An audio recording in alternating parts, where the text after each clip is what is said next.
Goalkeepers, an absolute nightmare in FIFA 22, and it almost seems as though I don't really need to do this tutorial because of how overpowered they are. However, you can utilize your goalkeeper for many different aspects in both your attacking and your defending game. So this is my complete guide to utilizing your goalkeeper in FIFA 22. Griezmann, 3 men around him to somehow find some space. Ronaldo, fantastic opening, the drive back. He's made himself the tiniest bit of space. Almost feels like a bit of a taunt. Didn't really go for him. Oh! The display there is absolutely ridiculous. The Elastico on the goal line. On the goal line, the finest. We of talked about margins. AussieFIFA. He's not here to make up the numbers. Long driven volley kits to start a counter attack. Very, very useful, especially when your opponent is putting a lot of pressure on you. And this usually comes once they've selected constant pressure or once they've applied team press. You will notice this because the wing bats of your opponent will be pushed all the way up to the halfway line and they will be marking your wingers. So in this scenario, to start a counter attack with your goalkeeper, you're gonna want to be holding R1 and then you want to do a volley kick, which is obviously square on PS5 or X on Xbox. And then of course you need to point the left analog stick into the corner of the pitch towards the opposite corner flag. So it's a diagonal angle either to the right or either to the left. And what your goalkeeper will do is a very driven, hard, long volley kick into the open space, which is now open in behind your opponent's defense, for your quick attackers to then get in behind and run onto that ball. This is a super good way of countering constant pressure and team press with your goalkeeper, because you can kick it into the space in behind, allow your attackers to then run in behind, and then progress on with your counter attack. Bringing out your goalkeepers for corner kits. A very good way of countering headers from corner situations this year in FIFA 22, and you guys should most definitely be bringing your keeper out in certain situations. Now I say certain situations because you want to avoid bringing your keeper out too far, especially if the corner taker is left footed and is on the right corner flag, or is right footed and on the left corner flag. If this is the case, your opponent can sometimes curl the ball into the back post, and sometimes they will even score a goal by taking the corner. However, if this isn't the case and the corner taker will curl the ball away from the goal, then what you're wanting to do is bring your keeper out a good 2 or 3 meters from the goal line so that he can intercept that cross if need be. Now to do this, you need to just hold down the R3 button and move the keeper out. Okay, so you're pressing that down, holding it down, and then moving to the left or to the right around 2 or 3 meters for him to then set up and get ready to catch that cross. Now once he's in that position and the corner has been taken, you can then bring the keeper out even further by holding down either the triangle button on PS5 or the Y button on Xbox. What this will do is rush the keeper out to then claim that ball. A very good way of obviously countering crosses and corners this year in FIFA 22, and you guys should definitely utilize this technique as long as the corner taker is not setting up to curl the ball into the back post.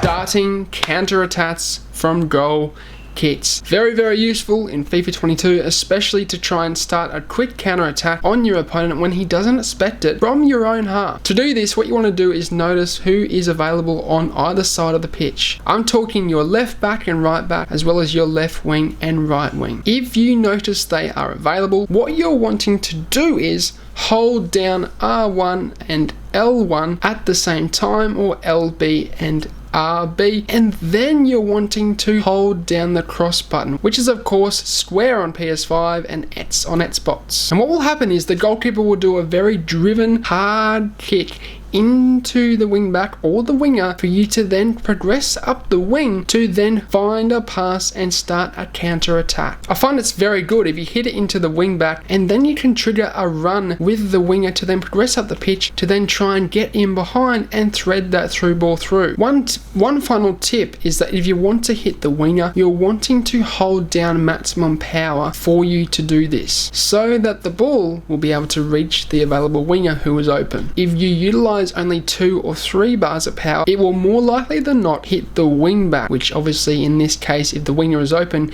you don't want to do. It's a very good way of kicking a very hard and fast and low driven lob into your wing back or winger to obviously counter-attack your opponent.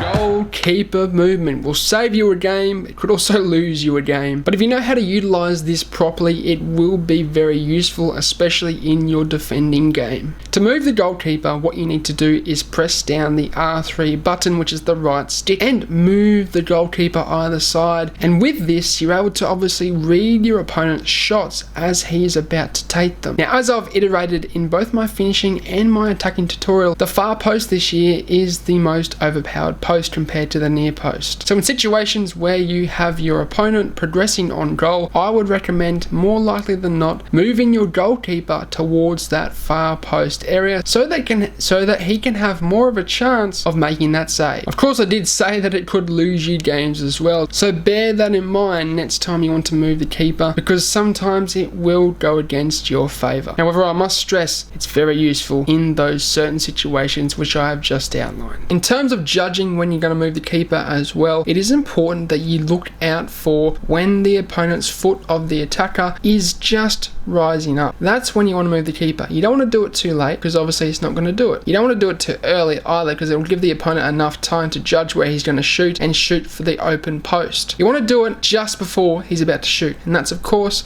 by you looking at the opponent's foot, seeing when he's rising the foot up, then move the keeper, and hopefully more often than not you will be able to save that shot.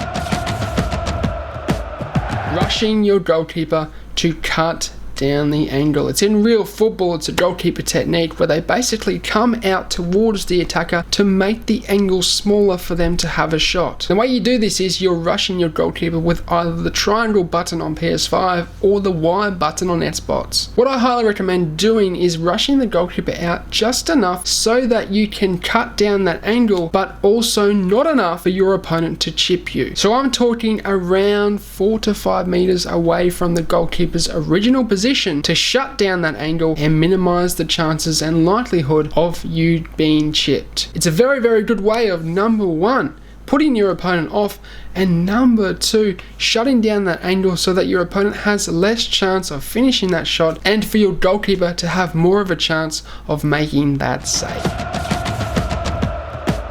Sweeper keeper. I mean, Neuer is the pinnacle of this, isn't he? However, we can utilize Neuer's technique of sweeper keeping in FIFA 22. It's a very, very good way of preventing a counter attack, and especially a through ball that's going to go onto the attacker of the opponent. However, you need to time it and you need to judge whether it's worth coming out in these situations. If the through ball is at least 10 to 20 meters away from the opponent and you think that the goalkeeper will get there, you need to back yourself, hold down triangle or Y on net spots, and basically rush out to try and clear that ball. Now I say judge this because obviously it's not worth it if you think the opponent will get to the ball in time, and especially with how ball rolls and dribbling are this year around the keeper, you're going to definitely want to make sure you're going to get there before the attacker does. The other thing is you need to be very quick in your judgment, and you need to make the decision pretty much instantaneously as to whether your goalkeeper will get there. If you hesitate and think, oh, should I not, it's going to be too late. You're going to have the ball going onto your attacker's feet and your goalkeeper is going to be in no man's land. However, if you back yourself, you time it, and you also judge that, well, the ball is quite far out, let's do it. Let's go out.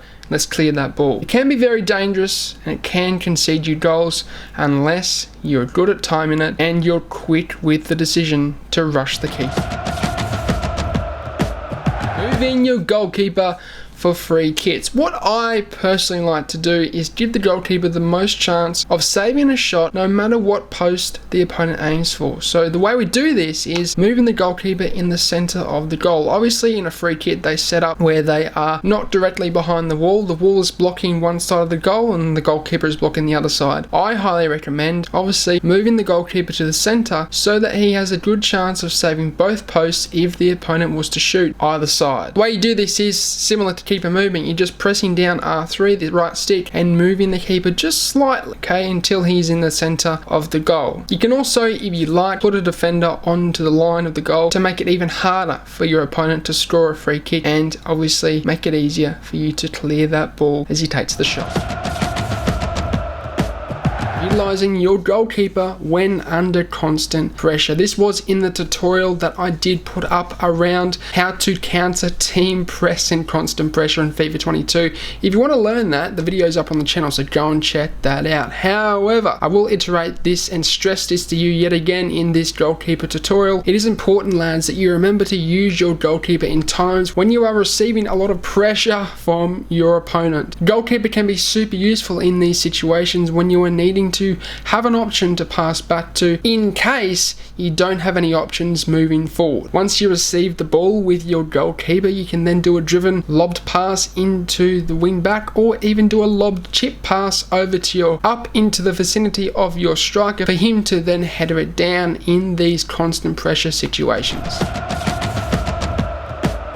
Taking the safe option and putting the ball down to do a simple pass into your centre back. It's a simple segment, this one, lads, but I can't stress to you enough the importance of this, because it allows you to obtain possession 100% of the time to then work it from the back line up to your attackers. This is important especially for your possession game in FIFA 22, because you're going to retain the ball 100% of the time when you do this, compared to just booting it up and having a 50-50 header with your attacker, which I would not recommend. You can put the ball down at the goalkeeper's feet by pressing triangle on PS5 or Y on Xbox. The goalkeeper will put the ball down into his feet for you to then dribble around and make that easy pass into your centre back or wing back to then start your attack.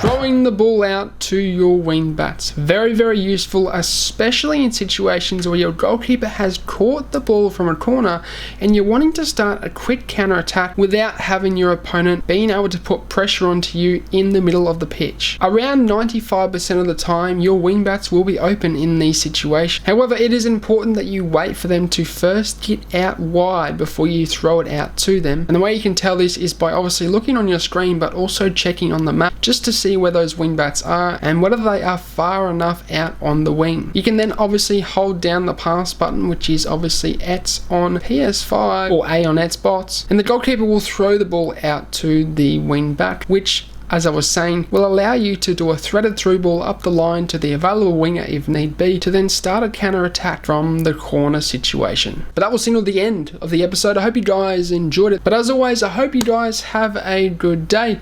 I'm out. Sayonara, au revoir, adios, salam, and goodbye.